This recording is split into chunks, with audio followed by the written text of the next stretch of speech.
Welcome to Man Does Tech, where I solve the problems you didn't even know you had. You start by verifying accounts and console ownership.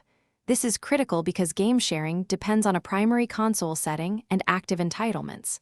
Sign into the owner account, confirm it has Xbox Live Gold or Game Pass, then enable two-factor authentication if required.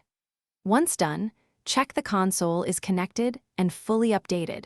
System and game updates prevent license mismatches. Make sure the owner sets this console as their home Xbox, so the other user can access shared games seamlessly. Next, sign into the owner account on the other person's console and immediately set it as the home Xbox. This transfers shared license access. Once set, sign out the owner and let the recipient sign in with their account.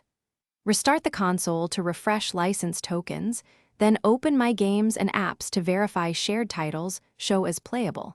If a specific digital title still appears locked, check the owner's purchase history and license status, because only purchased digital games and compatible subscriptions share.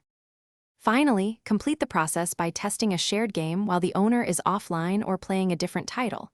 Simultaneous play can block access.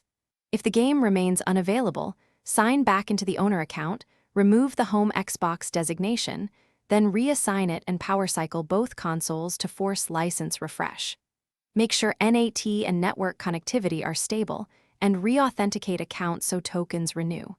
If none of this works, a single troubleshooting tip: temporarily toggle two-factor authentication or contact Xbox support with both gamer tags and purchase details. Thanks for watching. If you found this helpful, don't forget to like and subscribe.